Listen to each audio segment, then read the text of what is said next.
Number 33، نماز باجماعت میں صفیں سیدھی نہ کرنا صف کے معاملے میں بڑی مصیبت ہے، اور صف کا معاملہ یہ ہے کہ ہر آدمی صف کو اپنے حساب سے صحیح کرتا ہے۔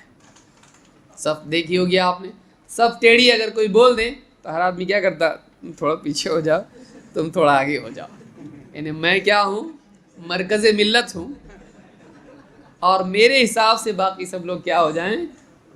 اور امت کے زوال کی وجہ یہ ہے کہ نہیں، یہ ہماری مینٹالٹی بتاتا ہے کہ ہم خود تو بدلیں گے نہیں، ہم کیا کریں گے، پورے سماج کو بدلیں گے، اور ہم نہیں بدلیں گے، ہم ہٹیں گے نہیں، ہم سب کو کیا کریں گے اپنے حساب سے سب کو۔ اور سب جھگڑا اسی وجہ سے ہو رہا ہے، ہر آدمی یہ کرتا ہے، تو کیا ہوتا ہے، کچھ بدلتا نہیں، کیونکہ ہم سب کو بدلنا چاہتے ہیں، اپنے آپ کو بدلنا نہیں چاہتے ہیں۔ تو وہ قوم کبھی ترقی نہیں کرتی جس کا یہ مزاج ہو۔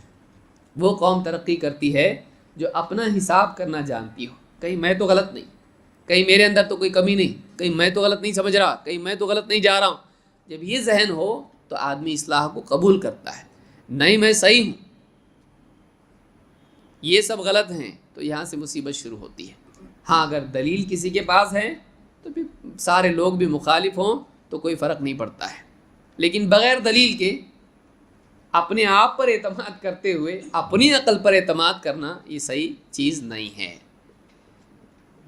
تو 33، نماز باجماعت میں صفیں سیدھی نہیں کرنا، یعنی لوگوں کا آگے پیچھے ہونا۔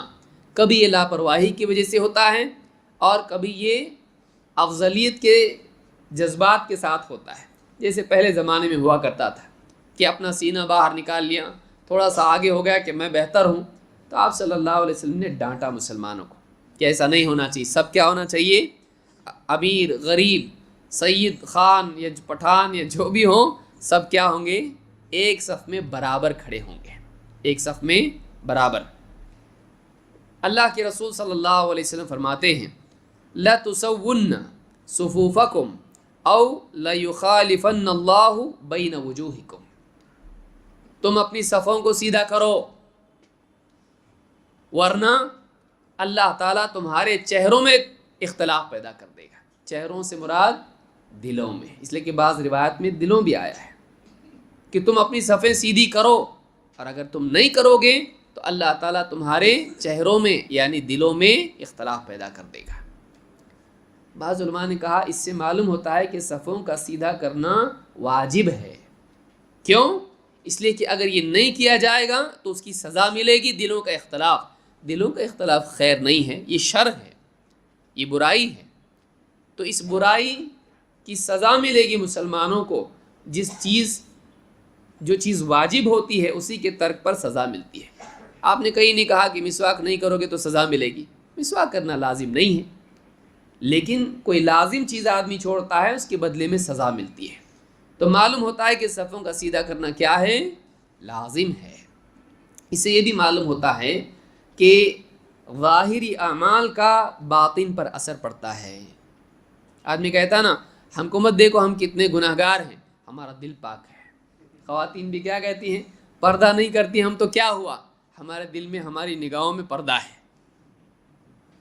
تو اس حدیث سے کیا معلوم ہوتا ہے کہ انسان کے ظاہری اعمال کا انسان کے باطن پر اثر پڑتا ہے۔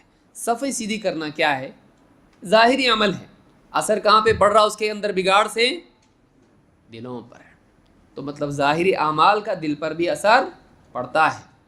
تو اس حدیث کو امام البخاری اور مسلم نے روایت کیا، اور اس سے معلوم ہوتا ہے کہ صفوں کا ٹیڑھا ہونا، صفوں کا ٹیڑھا ہونا یہ دلوں کے ٹیڑھے پن کی وجہ ہے، اس کا ذریعہ، اس کا سبب ہے، اور یہ امام کی ذمہ داری ہوتی ہے کہ وہ صفیں کیا کرے، سیدھی کرے، دیکھ لے صفیں سیدھی ہیں کہ نہیں ہیں۔ اللہ کے نبی صلی اللہ علیہ وسلم کی حدیثیں اگر میں بیان کرنا شروع کروں، پورا ایک مستقل درس اس کے لیے ہو جائے گا کہ صفیں سیدھی کیسی ہوتی تھی۔ لہٰذا صفوں میں دھیان دینا چاہیے، صف سیدھی ہونا چاہیے، صف ٹیڑھی نہیں ہو۔